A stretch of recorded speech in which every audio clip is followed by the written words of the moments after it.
एक अनोखा अनुभव, ए युनिक एक्सपिरियन्स.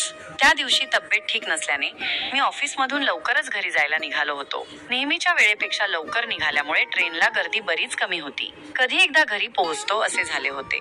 रोजच्या कटकटीतून आज लवकर सुटका मिळाली असा विचार करत मी खिडकीतून प्लॅटफॉर्मवरच्या गर्दीला निहाळत होतो. तितक्यात साधारण 10 वर्षांचा एक मुलगा कडेवर 7 ते 8 महिन्यांच्या बाळाला घेऊन घाईघाईत ट्रेनमध्ये चढला.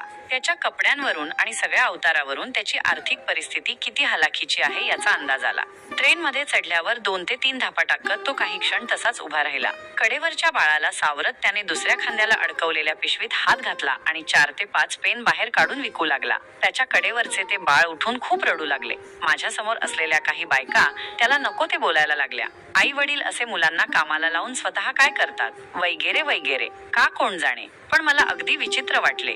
पण तो काहीही न बोलता निमूटपणे पेन विकायचे त्याचे काम करत होता. माझ्या जवळ आल्यावर मी न राहून त्याला विचारले की, बाळ का रडतीये इतके आणि तुझी आई कुठे आहे? तो म्हणाला, आई 4 महिन्यांपूर्वी गेली आणि वडील नाहीत मला.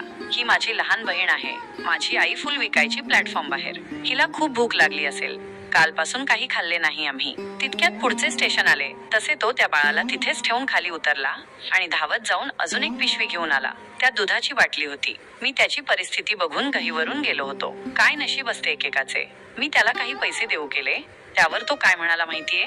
दादा, तू आज मला पैसे देशील, पण उद्या माझे मलाच करायचे आहे.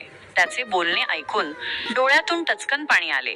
जड अंतकरणाने मी ट्रेनमधून उतरलो आणि घराकडे जात असताना देवाकडे एकच प्रार्थना केली.